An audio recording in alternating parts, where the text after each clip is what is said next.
Okay, hi everyone, you're very welcome to the final webinar in our series on supporting the well-being of young people.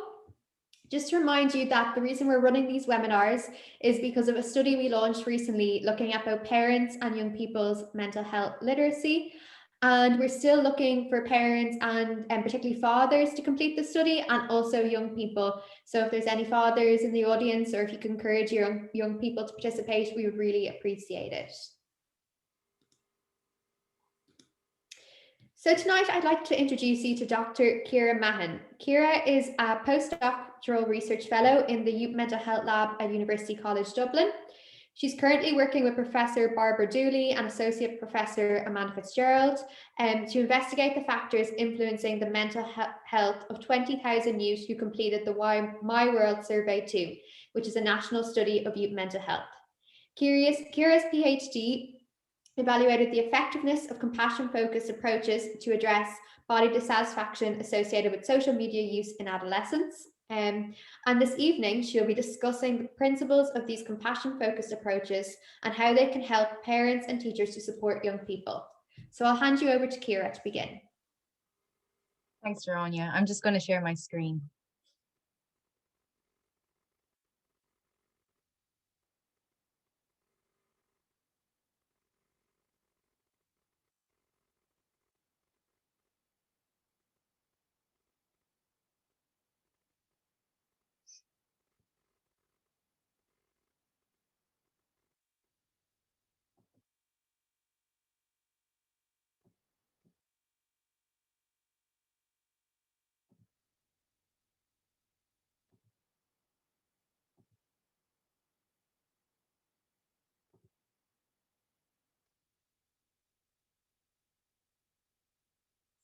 Apologies, I'm just trying to change the monitor on the screen.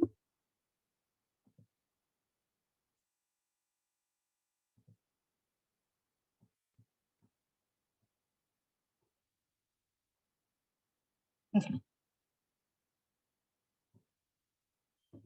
Good evening, everyone, and thank you so much for joining us this evening. My name is Dr. Ciara Mahon. I am a postdoctoral researcher in the Youth Mental Health Lab here at UCD, and it's a privilege for me to be here tonight to discuss compassion approaches for supporting young people. As Veronia mentioned, my PhD focused on compassion approaches and the effectiveness of self-compassion for supporting mental health of adolescents, particularly in the area of body image and social media. And self-compassion is a topic that I have found personally relevant and useful. And so I'm excited to share some of the principles of self-compassion tonight with you. And hopefully you'll find something useful or of relevance for supporting your own mental health and that of your young person. So tonight I'm going to be talking about what self-compassion is, how does it work? I'm going to be talking to you about how to build some capacities of self-compassion and how to use some of these principles to support your young person. But before I get into that, I want to set a background for tonight's talk. I'm currently working on the My World Survey 2, which is a national survey of youth mental health. And this was conducted by the Youth Mental Health Lab at UCD in conjunction with Jigsaw, which is the National Centre for Youth Mental Health. And so this was a survey that involved almost 20,000 Irish young people and sought to assess the factors that were influencing their mental health.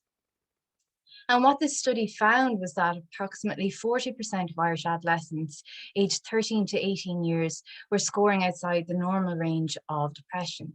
So this means that about 60% were scoring in the ranges from mild to very severe levels of depression. And the study found that these levels of depression were higher at older ages of adolescence, so those in the senior cycle typically scored higher. And similarly, 49% of Irish adolescents scored outside the normal ranges of anxiety. So this suggests to us that mental health and mental distress and mental health difficulties are quite prevalent and common among our young people. And this underscores the importance of trying to identify factors to promote mental health among this group. And a key finding from this research was that having one good adult, whether this be one good teacher, one good parent, one good coach or sports coach or mentor, having one good adult that was there to listen to a young person and support them in times of difficulty and distress was found to be a protective factor for youth mental health. And so the fact that you as a parent or a teacher is tuning in tonight to identify ways to further support your young person, to me is a sign that you're contributing as a protective factor for your young person's mental health. And that's a very positive thing. So the question might arise, why might these levels of depression and anxiety among our young people be so high? And we can look to the context and the environment in which we're surrounded with to provide partial explanation for why this might be the case. So for students, there's a huge pressure on them to perform well academically, to maintain and keep up with all their social relationships and to excel at all their extracurricular activities. So it's a pressurizing time for them.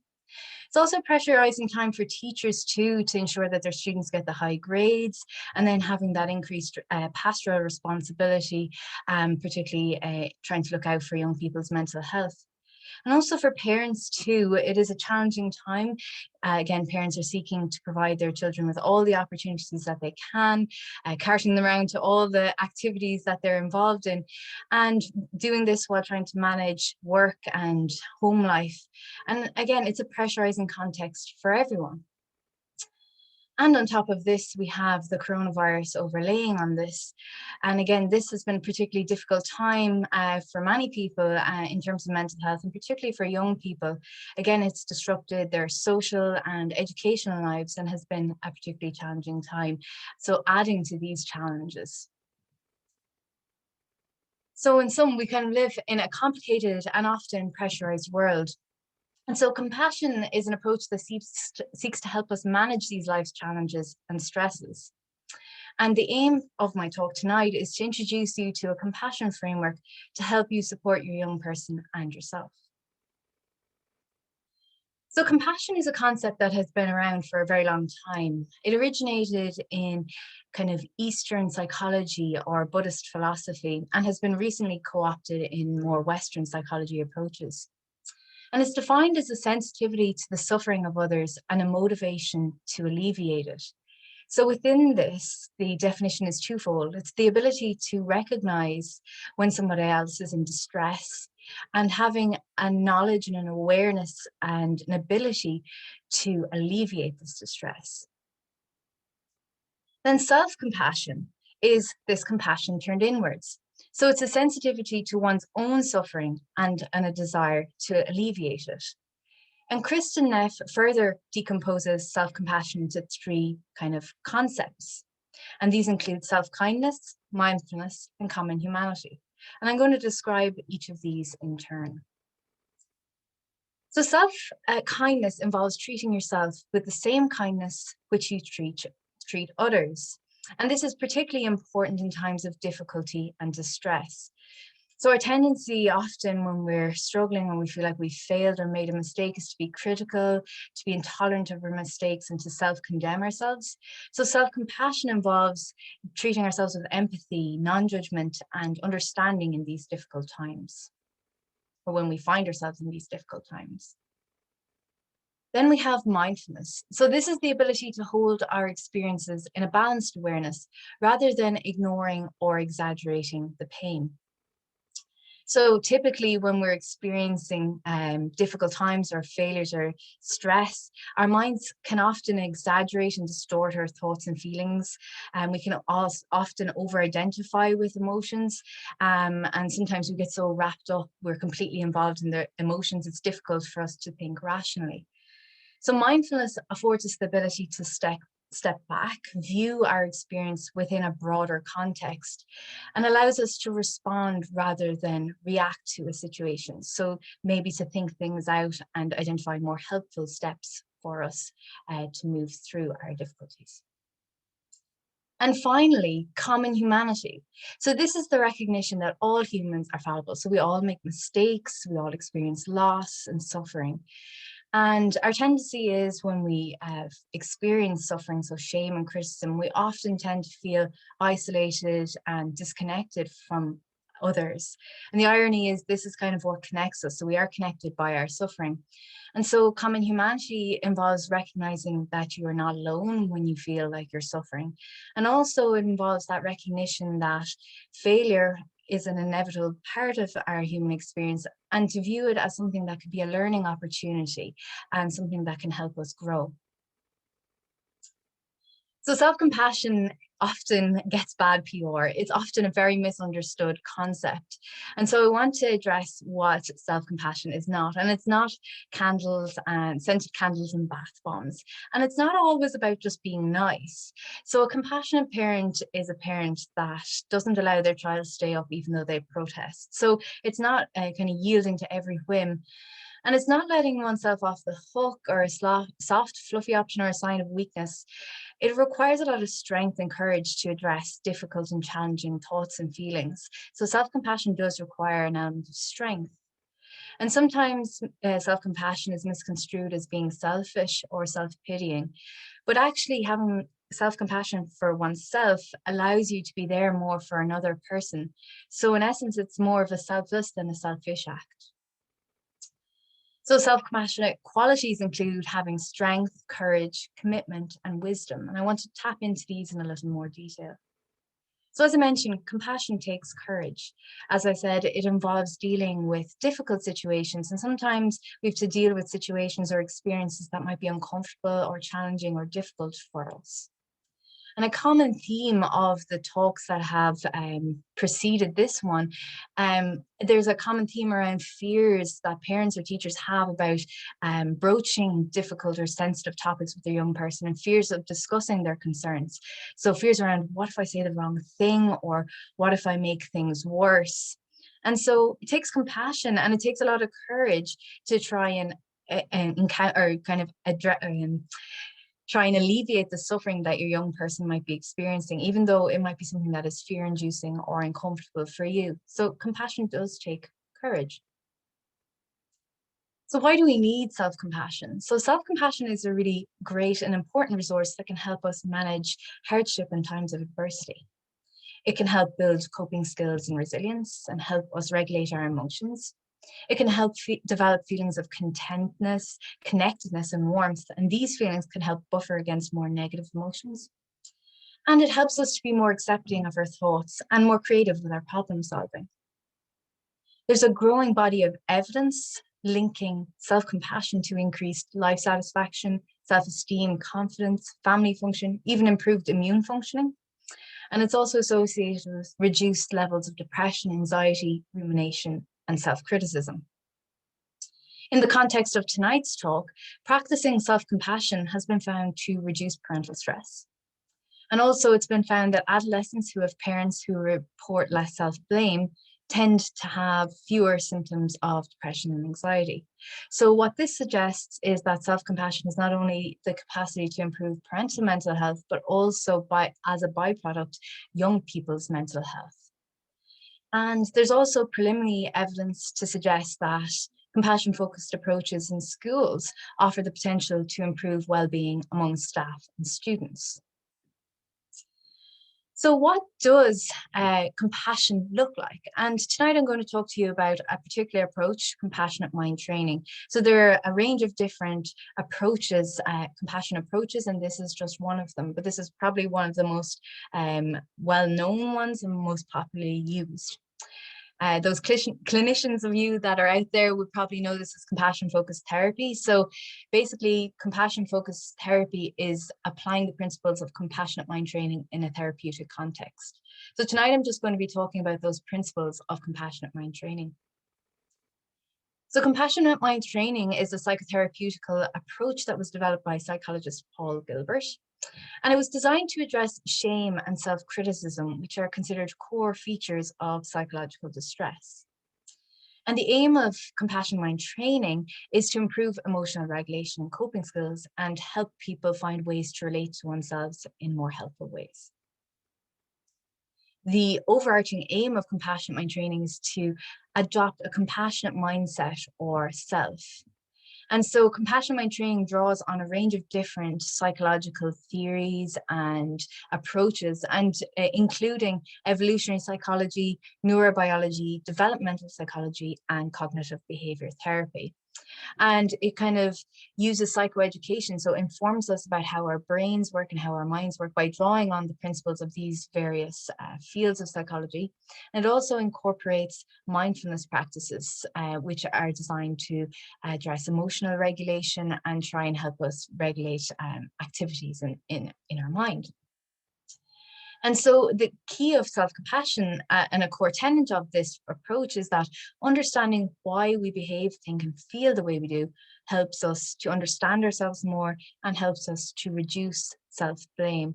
And so this kind of approach draws heavily on evolutionary theory and evolutionary psychology to give us an insight into the functions that underlie or underpin our behaviors. So I'm going to talk to this now. So the idea is that our brains have evolved over millennia, and they've evolved in ways that have protected us and facilitated our survival in evolutionary contexts. And again, our responses in modern world might not be as adaptive as they would have been perhaps in these evolutionary contexts. So it's important to remember that we have evolved tricky brains, and that it's not our fault the way we respond, that we are wired in particular ways to respond to evolved threats or evolutionary threats. And that the coping strategies we employ to deal with difficult times are natural responses, and all of our behaviors serve a function or a purpose. So they're designed in some way to facilitate our survival and protect us. And I'm going to dive into this in a little bit more detail now. And I'm going to describe the 3 system affect regulation model, which is kind of central to this whole model of compassion. And so this model is a kind of a simplified version that tries to explain how our brain works, in particular, how we are driven, our emotions and our motivations are driven by kind of different systems within our bodies. Or within our minds, should I say. So this system, this model identifies 3 systems: threat, drive, and soothing. And so I'm going to discuss each of these in turn. So the first system is the threat system. And this system is designed to ensure our survival. So its purpose is to identify threats and help protect us from them. So as humans, we are hardwired to respond to threat, and we operate on a better safe than sorry principle. So we would rather respond to false positives. So in an evolutionary context, we would rather overreact to a flash of orange that happened to be a kitten, rather than not react to a flash of orange that happened to be a tiger that could possibly eat us. So we're very sensitive to threats. And this is why we as humans tend to have a negativity bias. So we tend to focus on the negative events more than positive ones. So we could have had a wonderful day and we still hone in on that one little negative thing that happened. It's also why the sting of being reprimanded tends to kind of sit with us more than the joy of being praised. So the threat system is driven by feelings of fear, anger, and disgust. So if we think about it, fear and disgust are kind of emotions that kind of pull us away from a threat, whereas anger kind of moves us towards a threat. And the threat system elicits 3 coping responses to help us manage these threats that we encounter. We have the fight, flight, or freeze response. And so the fight helps us move away from a threat. The fight helps us armor ourselves to take on a threat, flight to move away, and sometimes the freeze is kind of associated with uncertainty and paralysis. And so when the threat system comes online, it's associated with the release of chemicals such as cortisol, which is associated with the stress response, and adrenaline. And again, this can help us prepare to elicit one of these responses. So it increases our heart rate, blood pumps around the body quicker to get to our muscles to allow us to prepare. We become heightened in terms of our sensitivities, etc. So this system helps us manage these threats. Now, the thing is, in an evolutionary context, these kind of responses help us to survive when we were faced with life or death situations. And in the modern world, we experience threats more in terms of social kind of experiences, and yet we respond with the same response. And as humans, our brains are social organs, and we're very sensitive to feelings of, and we all desire to feel valued, to belong, to feel cared for, etc. And shame can be a very strong social regulator. So we are programmed to be always often thinking about what other people think of us, how are we perceived by others. And so shame and self-criticism are kind of core and elements of this threat system, and they can be very uncomfortable emotions. So to give you an example of how this threat system might be in real life, in an actual scenario, and I'm going to use the context of social media and a young person to kind of illustrate this. So we can imagine, for example, a young person posts an image of themselves online, and perhaps it doesn't get the validation that they're looking for. Maybe they don't get the likes or the comments that they're hoping, or even worse, they get negative comments from peers about what they've posted. So this can be associated with feelings of fear. So maybe I'm being rejected by my friends. It can be anger, maybe directed towards themselves. Why did I post that? Or towards others. Why are they commenting? Or why aren't they doing, why aren't they liking my picture? And disgust, and this can often be directed towards oneself. So I'm disgusted at myself. I don't like myself, things like that. So that's the threat system coming online. And again, in terms of the fight, flight, and freeze response, we could have a fight response that a young person lashes out because of this experience. Flight, so they withdraw, pull away, disengage. Or freeze, they just might be caught up in the moment. They don't even know how to respond. They're just frozen, like deer in headlights kind of experience. So this is the threat system. It's designed to help us survive. And again, it's really useful, but when it's overactivated, as it often can be in our modern world, that's when it becomes problematic for us. And again, it's associated with feelings of anxiety, depression, that kind of. The second system that I want to talk to you about then is the drive system. And so this system was designed to help us acquire resources in evolutionary times. So these would include things like food, water, shelter, and these kind of things. Now, in modern contexts, we mostly have our basic needs met if we're lucky. And so the drive system mostly manifests itself in terms of competition over perhaps trying to succeed in work or academia, or trying to climb social ladder or acquire wealth or fame or status, these kind of things. And the drive system is associated with feelings of wanting, pursuing, and achieving. And it's associated with the release of dopamine. And again, this is considered the pleasure chemical in the brain. So it can be really rewarding and a positive feeling to achieve. And there's nothing wrong with striving and achieving, etc. The problem is when our whole self-worth is tied up in that feeling of pursuing. When that happens, it can make us very competitive, it can make us very stressed around performing and achieving, it can make failure very difficult to deal with.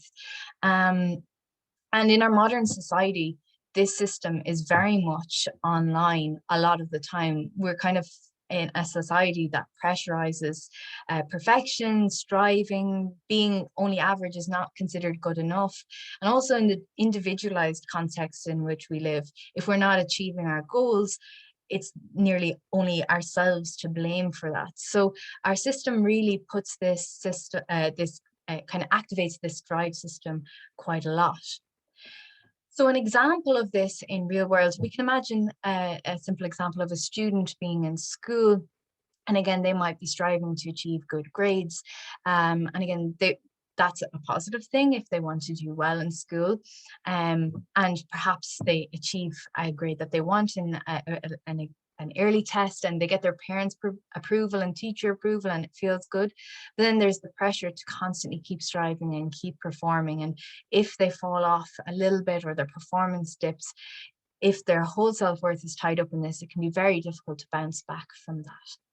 And I can relate to this kind of drive system myself in my own undergraduate degree in my final year. I was striving to do really well. I put a huge amount of pressure on myself to get good grades. And initially, when my essays came back at the start of the year and my grades were low or not as what I expected, I put a huge amount of pressure on myself to improve, to strive, to keep going, work harder, work longer hours, etc.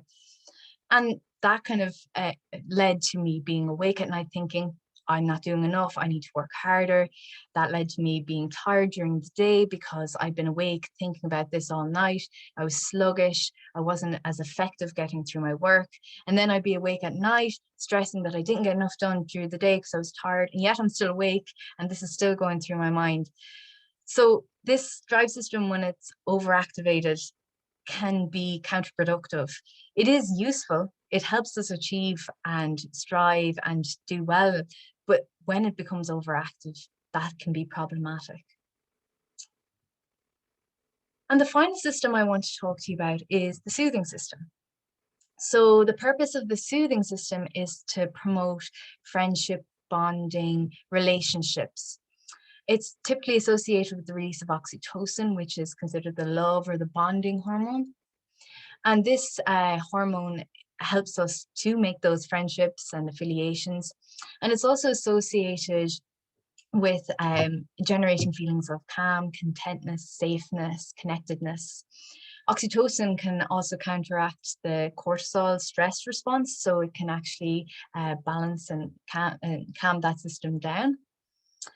And the soothing system is actually unique to mammals, and it kind of originates from the idea that it kind of from the mother-child interaction in infancy. And so if we think about a child when they're distressed, a parent ideally will try and meet that child's needs, whether it be giving them food, reassuring them, talking to them soothingly, rocking them back and forward. And if we think about us as humans, as we grow up, we still want to have our needs met. We still want to be loved, accepted, cared for, feel like we belong. And so the soothing system is actually really important throughout our lives. And this is why having social support in times of difficulty and distress can be so helpful for people. It provides that sense of connectedness and safety and warmth.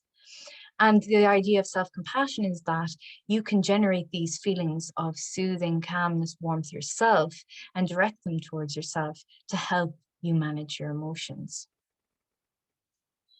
So I just want to pause there and ask you just to think about, in the last week, how much time did you spend in either of the systems, threat, drive, or soothing? So if you have a napkin near you and you want to just draw a circle to represent the amount of time you spent in each system, with a bigger circle indicating greater time spent. And again, if you don't have a pen paper to hand, just think about it for a moment. Did you spend more time in threat, drive, or soothing?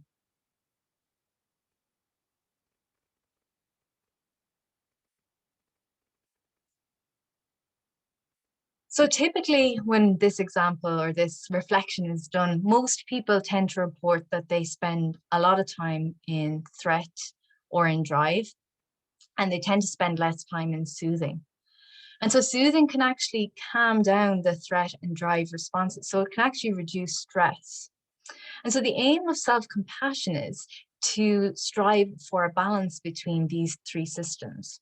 And this balance can be achieved by increasing activation in the soothing system to dampen down the activation in drive and threat, and thereby achieving a balance. So how do we activate that soothing system in our brain? And one of the things that, surprise, surprise, can elicit that kind of calm response is practicing self-compassion. Self-compassion is actually a skill that can be learned and developed. And I'll come on to this a little bit more, but our default tends to be self-critical, but we can consciously reframe this and we can learn self-compassion as a skill that we can develop. There are several ways that you can calm the mind and elicit that soothing response. And I'm going to talk about three main ones. So mindfulness, managing critical self-talk, and building compassionate qualities. So mindfulness, a bit of a buzzword, and I'm sure you probably all have come across it, but mindfulness is an awareness of what you're sensing and feeling in the moment without interpretation or judgment. So it's the ability to be in the here and now, and to be kind of aware of your thoughts. And I think a lot of the time we find ourselves mind wandering or time traveling. So we're either in the future thinking about what we need to do next, or we're in the past kind of going over what we should have done before. And so sometimes we are very often we can find ourselves that we're not right in the here and now. And so it's very easy just to bring your attention to the here and now in your daily activities, even while you're doing the spuds or cooking the dinner or whatever it is, that you can just catch yourself if you find yourself time traveling to the future, the past, and bring yourself to the activity that you're doing in the present moment. Again, you don't have to be a Buddha or a Zen, or you don't have to sit for hours to achieve mindfulness as a practice. Again, mindfulness is something that I think is very personal. Some people find it very useful, and I'm going to just detail why that might be the case. But for others, it doesn't work, and that's fine if it's not for you. But the idea of other ways that we can get into mindfulness is through breathing.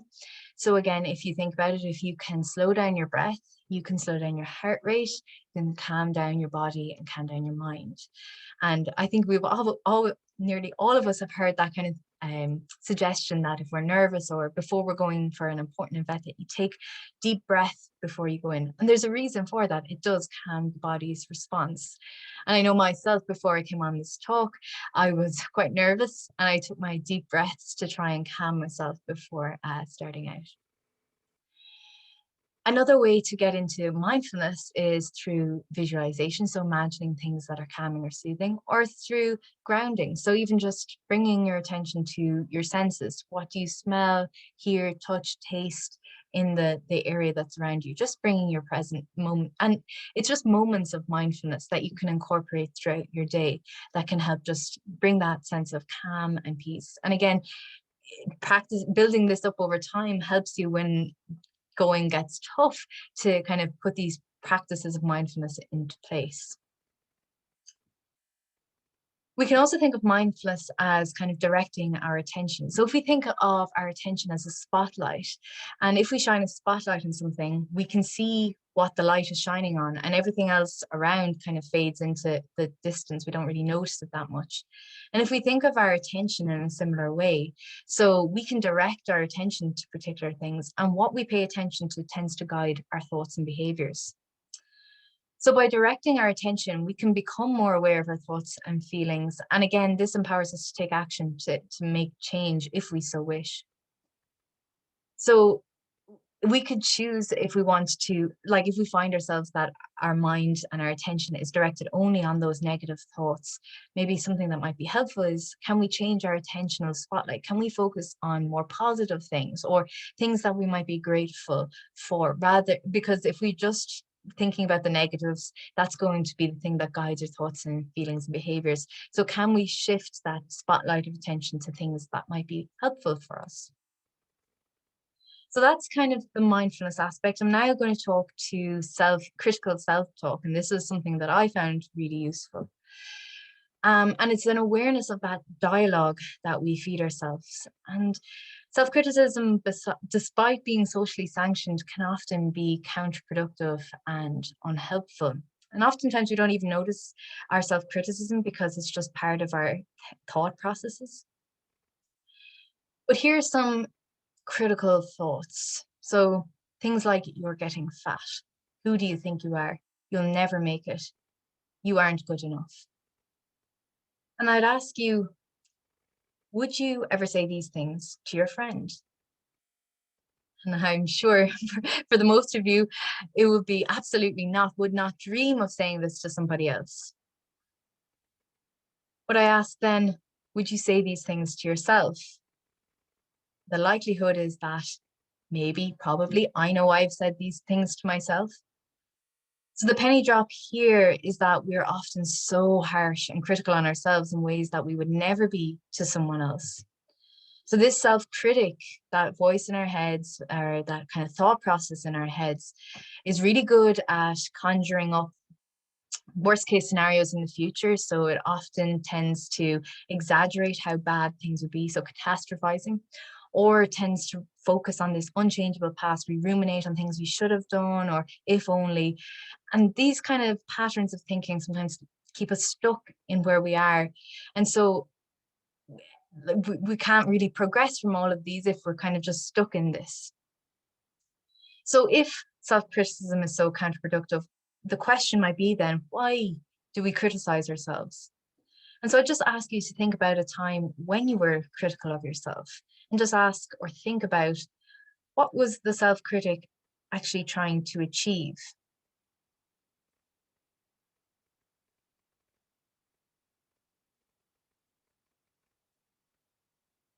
So for many of us, I think the answer to that would be that the self-critic was somehow trying to help you achieve your goals. It was trying to help you avoid making mistakes or trying to ensure you did better. And we can think of self-criticism as an evolutionary survival mechanism that's designed to help us feel safe. But sometimes it's going about helping us in the wrong way. So in ways it's misguided, and this kind of misguidedness can be counterproductive and upsetting for us. Another way of thinking of this is, if you had to choose a team for yourself or your child to be on, would you choose team A, where the coach is screaming and shouting from the sideline and berating the children, and every mistake, every flaw is highlighted and exaggerated and punished? Or team B, where there's encouraging, there's support. If a child makes a mistake, there's an effort to identify how we can improve, make things better for the future. So which team would you choose?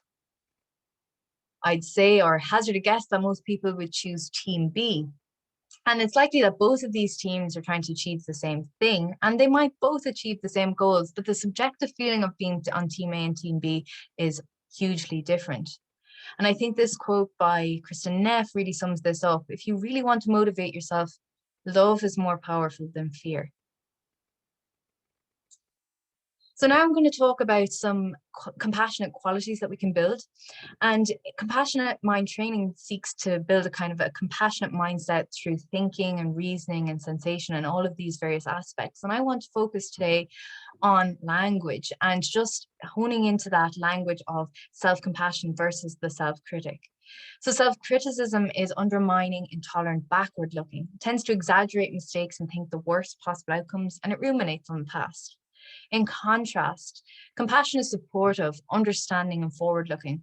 It's realistic about mistakes and looks to the future and tries to identify ways that you can improve.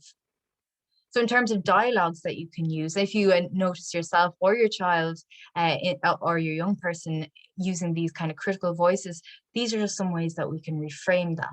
So for example, you're a screw up, you're a burden on others.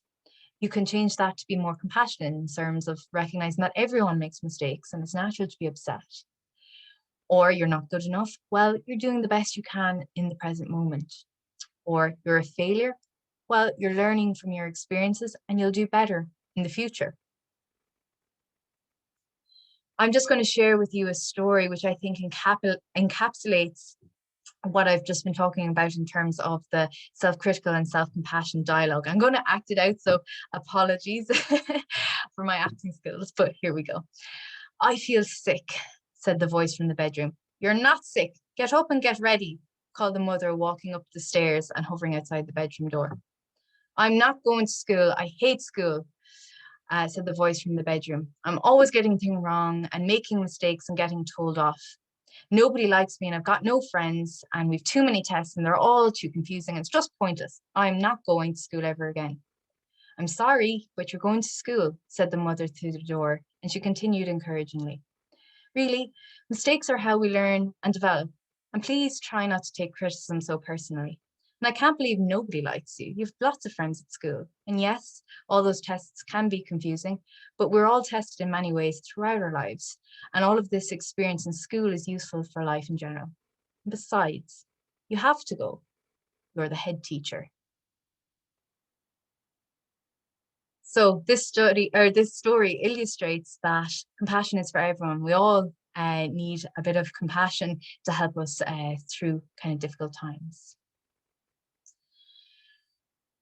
Just moving on to thinking about compassion, if there's another way to kind of help build this kind of compassion itself, can be to imagine someone that you think of as being compassionate or empathetic, and how they manage a difficult situation, and how you could potentially cultivate those qualities or use those skills yourself in that situation. Now I'm going to move on to looking at how you can cultivate self-compassion for your young person. And I'd like to just start by just identifying that self-compassion can be quite difficult for adolescents because of the developmental stage in which they're at. So adolescence is actually a peak time for self-criticism. In adolescence, there can be this kind of tendency towards ecocentrism. So this means that kind of an adolescent is focused on themselves. A lot of the time they feel like there's an imagined audience, that everyone is watching them. And so they can feel quite self-conscious and highly judged. And this can lead to black and white thinking, so all or nothing, and can be quite reactive to certain contexts. So just to have a consideration for these when you're trying to build compassion for your young person. And I'm going to just talk now for the last few slides on how you can use these principles of self-compassion to support your young person. And the first thing I would suggest is to try and see what sits behind your child's behavior. So thinking back to that evolved brain, and recognizing that we do have tricky brains, and that there is a function that's underpinning our behavior. It's trying to make us feel safe. And so if your young person is lashing out, there's probably a function for that behavior. And so the idea is to slow down and try and just recognize that this is just a part of being a human, and that we didn't choose to respond in this way. And it can also be flipped to yourself as a parent or a teacher. I mean, you don't wake up in the morning and want to scream and shout, but if your buttons are pushed and you feel angry, sometimes you find yourselves lashing out. And again, it's just that recognition that that's not our fault, and that's how our brains respond in these situations. And just having that awareness can help us kind of adjust and change our responses. A second thing that can be useful is to monitor your own self-critical dialogue. So a lot of the time, parents and teachers can indicate difficulties with failure, criticism, shame, guilt concerning their perceived parenting mistakes. So just check in and become aware of your own self-talk, and can you flip the conversation in your own mind to something that is less self-critical? Because this is important, because your beliefs can influence their beliefs. So they can pick up on the kind of dialogues that you talk to yourself and adopt them themselves. So can you switch that? And within this, just noticing your own body language, facial expression and tone, they can be quite indicative of self-dialogue. Relatedly, just modeling a compassionate mindset for your child. So recognizing perhaps self-critical dialogues when they arise in your young person. So, and maybe challenging those kind of critical dialogues. So I'm the worst in the world, but is that really true? Or trying to kind of facilitate or model a different way. So if your young person comes to you and says, oh, I'm a failure, can you flip that and make it, well, maybe I recognize this is hard, but can we see something that we can learn from this? Or is there something that can help us grow in the future? So it's just kind of trying to think of those kind of ways that you can model this, and think about flexible thinking. So trying to kind of encourage different ways of thinking rather than the black and white, and kind of opening up maybe alternatives. Another thing is to encourage your child to just take those deep breaths to calm themselves down when they're stressed, things like that. And then, applying the principles like self-compassion or self-kindness, mindfulness, common humanity, and just bearing those in mind. It's just important to remember that when you're a young person, or when I think we've all experienced this, when we're kind of highly emotionally charged, it's very difficult to think rationally and to kind of be reasoned in what we're thinking.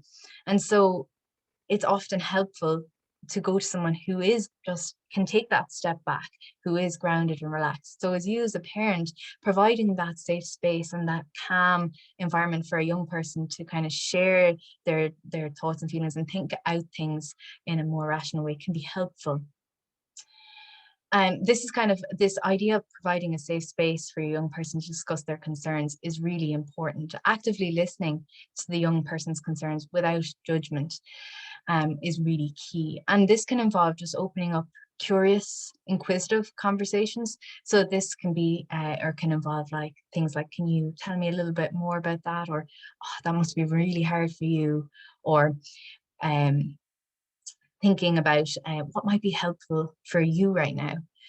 What can also be helpful is trying to paraphrase or rephrase something that a young person has said to you and allow them to hear it back. So a lot of the time we live in our heads, and it can be so helpful when we say things out and when we hear what we said kind of reflected back to us. It helps us process. So again, the idea is just to be that empathetic listening ear. And so this doesn't involve kind of jumping in with your own experience or trying to fix the problem. And I think that's key. Sometimes you can't fix the problem, and really all that the young person is looking for is to be heard and to be listened to. And I think a key message from the discussion last week from Tony Bates, he said it was one of his key learnings in the area of supporting youth mental health, is that young people don't want to be helped, they want to be heard. So trying to be that empathetic listening ear is just so important. The sounding board really for your young person's concerns. And also relatedly, just avoiding blame and shame. So let's say your young person comes home and they maybe not done well on a test or something. So saying, oh God, you should have done better, or pull up those socks, or you didn't study hard enough, or these kind of blaming feelings don't really help. A lot of the time that blame on shame can kind of create resentment. So just again, being aware that shame is a difficult emotion, it doesn't often help to load more blame or shame on top of that. And also just, yeah. Yeah. And then finally, recognizing that this is a challenging time for you, stressful to be a parent or a teacher, and recognizing that you're doing the very best that you can. And so giving compassion to yourself can help you be in a better position to support your young person. So the idea is kind of like putting on your own air mask before helping others. And the added benefit is that giving you the resources, it gives you the resources and the capabilities to manage in a difficult time. So just to summarize, this is kind of a brief toolkit of self-compassion principles that you can use to help support your young person and yourself. The first thing is just recognizing that we have tricky brains, that we have evolved brains that have particular functions, and just to recognize that and try and identify what might be sitting behind the behavior. As a parent or teacher, just being aware of your own self-critical dialogue, and is it something that you can model differently for your young person in terms of being kind of aware of developing a more compassionate dialogue, and also just modeling a compassionate mindset for your child, whether this be through kind of challenging the self-criticism, or just kind of imparting those principles. And then the most key thing here is that providing a safe space to discuss concerns, that open, empathetic listening ear. And finally, just applying those principles of self-compassion to yourself. Again, so important to help you and your young person. But the overarching theme of self-compassion approaches is this idea of soothing, providing care. And if we think about this, you as parents and teachers are kind of designed to do this. You're built to soothe and provide this caregiving response. And this is just about being a bit more aware and activating that compassionate voice a little bit more. And that's something that's well within the capacity of all of you. So that is me this evening. Thank you so much for your attention and for attending this evening. I've linked some resources that may be of benefit to you if you want to follow up. So some books, websites, and kind of YouTube videos. And that's me for this evening. Thank you so much. Thank you so much, Ciara. That was a really interesting and informative talk. And I imagine there probably is loads of questions now for you.